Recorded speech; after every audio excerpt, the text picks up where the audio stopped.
Ma'am first of all तो कि बहुत बड़ा आप लोगों का साइड से जो ऑर्गेनाइज कर अप्रिशिएट करते हैं, क्योंकि ये जो केस है देखा जाए तो डॉक्टर लोग को ऑर्गेनाइज कराना चाहिए था, बट इवन तो आप लोग जो मेडिकल यूनिवर्सिटी उनका द्वारा से ऑर्गेनाइज किया गया है हमारा लॉर्ड सुबनसिरी डिस्ट्रिक्ट 0 पे। तो मैम इनको लेके आपका विचार क्या है, जो केस कोलकाता पे जो 9 अगस्त में जो हुआ है उनको लेके?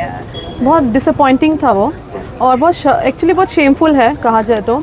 एक्चुअली हम लोग सैटरडे को ये प्लान कर रहे थे करने का, क्योंकि हमारे स्टूडेंट्स एंड पर्टिकुलरली हमारे फैकल्टीज़ एंड स्टूडेंट्स जो मेडिकल क्योंकि हमारी मेडिकल साइंस यूनिवर्सिटी है, तो हमारे सारे स्टूडेंट्स एंड फैकल्टीज़ वो बहुत ज़्यादा क्यूरियस थे कि हम लोग को मैडम ये करना है, पीस रैली निकालना है, क्योंकि we are not means okay with जो भी हुआ, मतलब ना उनको बहुत अफसोस था इसका जो हुआ। सो हम सैटरडे को ही करना चाहते थे, बट सर्टेन पेपर वर्क की वजह से हम लोग आज किए हैं इस चीज़ को।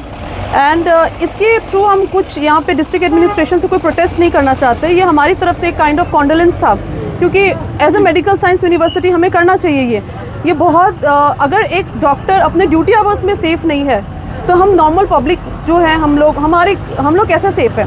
सो इसलिए प्रोटेस्ट ज़रूरी था, हमारी तरफ से एक पीस रैली निकाली गई थी, ये बहुत ज़रूरी था करना, क्योंकि हम बताना चाहते थे कि जो लोग भी जस्टिस के लिए वहाँ फ़ाइट कर रहे हैं कोलकाता में, हम सब उनको सपोर्ट कर रहे हैं। तो मैम ये जो रैली है ये रैली एक्चुअली 17 और 18 अगस्त में कराने का बाद जो इंडियन मेडिकल एसोसिएशन द्वारा से नोटिफिकेशन दिया गया था, बट हमारा यहाँ पे जो लॉर्ड सुबनसिरी डिस्ट्रिक्ट 0 पे यहाँ पे डॉक्टर के द्वारा से कोई यहाँ में हमें रैली देखने को नहीं मिला है।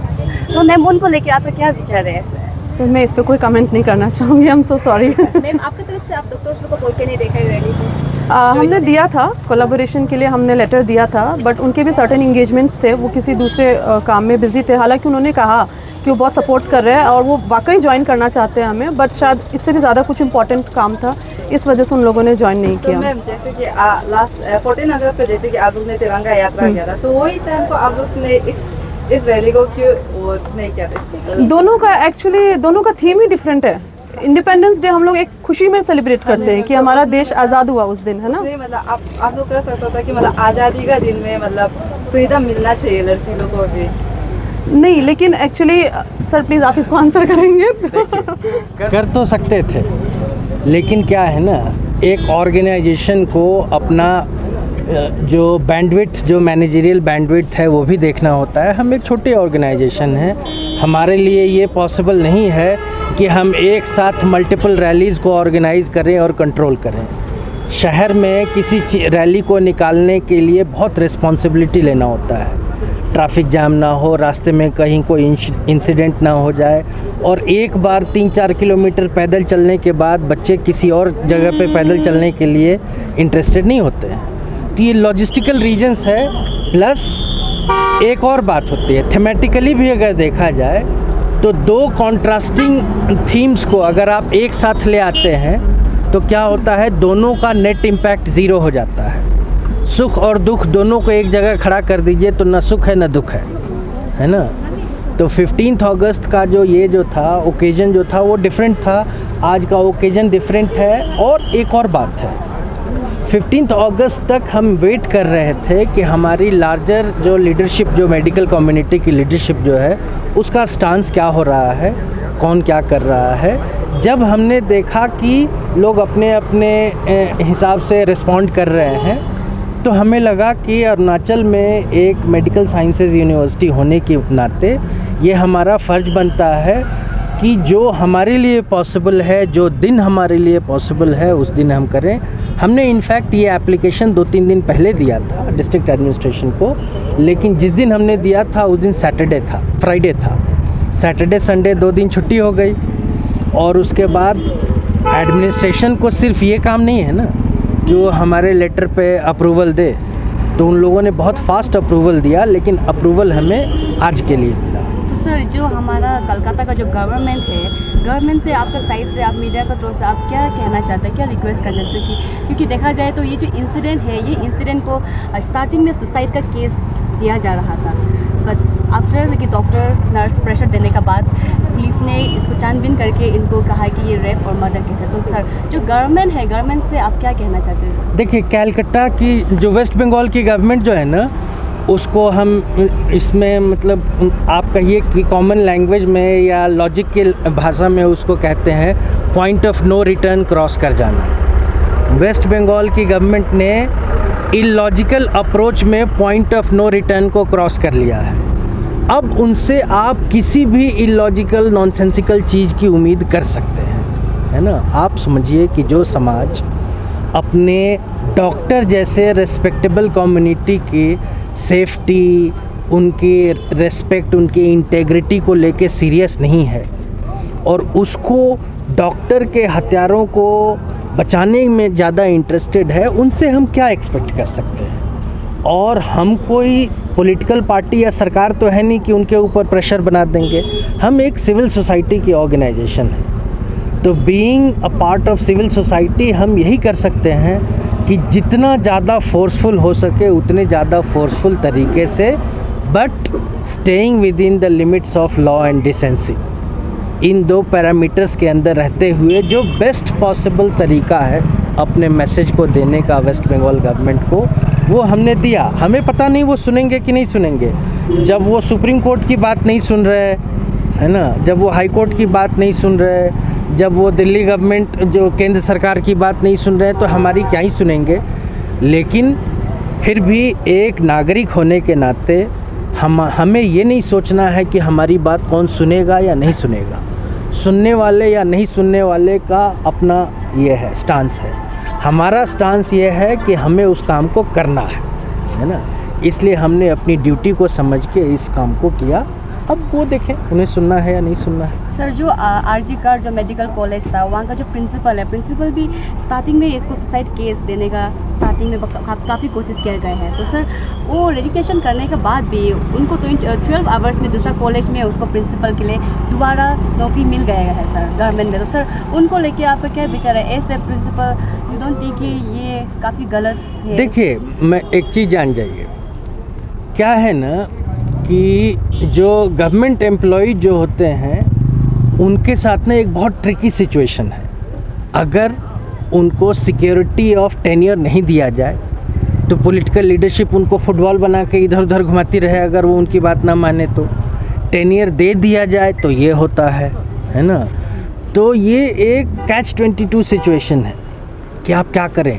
इंग्लिश में जिसको कहते हैं do damned if you do and damned if you don't, है ना। मतलब आप कीजिए तो भी आपको थू होगी, नहीं कीजिए तो भी थू होगी। तो ये जो, और हाँ, स्पेसिफ़िकली उस पर्टिकुलर डॉक्टर के बारे में मैं यही कह सकता हूँ कि उनके कुलीग्स और बाकी लोगों ने जो पोस्ट फैक्टो जो ओपिनियन दिया, वो यही कहा कि वो ऑलमोस्ट माफिया लाइक ऑपरेशन चलाते थे वहाँ। मुझे नहीं पता है सच क्या है। हो सकता है कि जो लोग कह रहे हों वो बात गलत हो सकता है वो बहुत बड़े सत्यवान आदमी हों, बहुत ऑनेस्ट हों, सारी दुनिया झूठ बोल रही हो उनके बारे में, क्वाइट पॉसिबल, है ना। लेकिन अगर लोग सच कह रहे हैं, इतने सारे लोग उनके बारे में, तो हम यही कहेंगे कि it's a very sad state of affairs.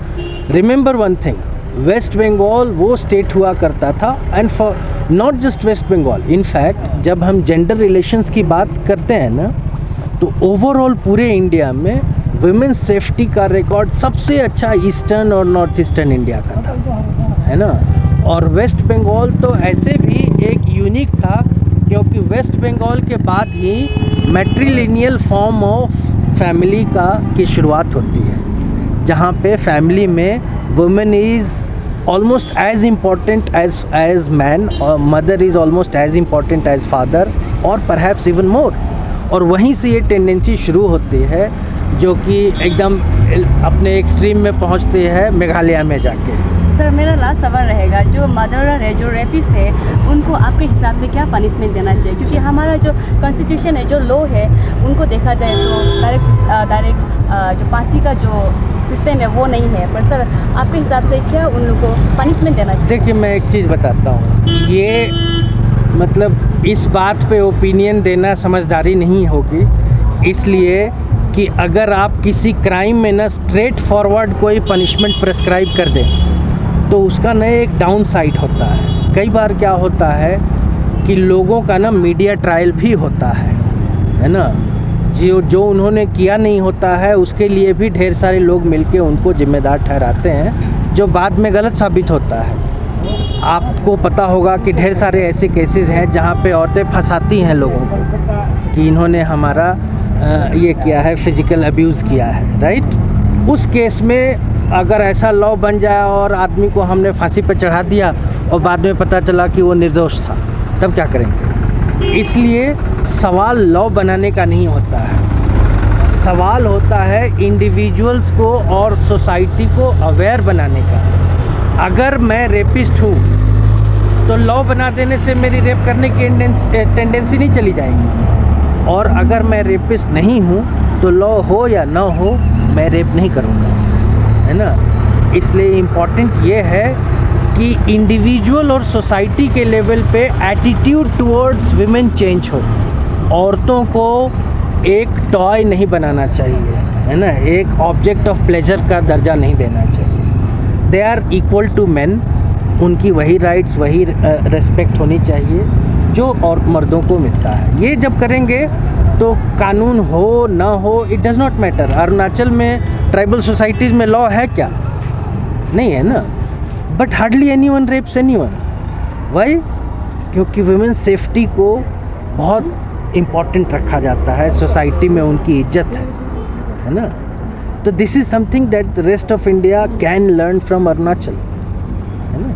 This is what I have to say. तो सर मेरा लास्ट क्वेश्चन होगा, आप लोग रैली तो बहुत अच्छा रखा है जो कोलकाता में जो हुआ है, तो वो तो इतना दूर नहीं, 1 मंथ भी नहीं हो रहा है। तो रिसेंटली अरुणाचल प्रदेश दापोरिजो में 13 इयर्स का बच्चा को 5 आदमी मिलकर रेप किया गया है, उसको लेकर आप क्या कहना चाहेंगे? तो रिसेंटली हुआ है ये। देखिए, जब क्या है ना, एक बार ना जब बॉडी में इन्फेक्शन होना शुरू हो ना, तो वो किसी एक जगह पे नहीं रहता है ना। लेट से आप किसी को इन्फेक्शन पैर में हुआ तो बहुत चांस है कि वो होते होते दूसरे बॉडी पार्ट में भी हो जाएगा।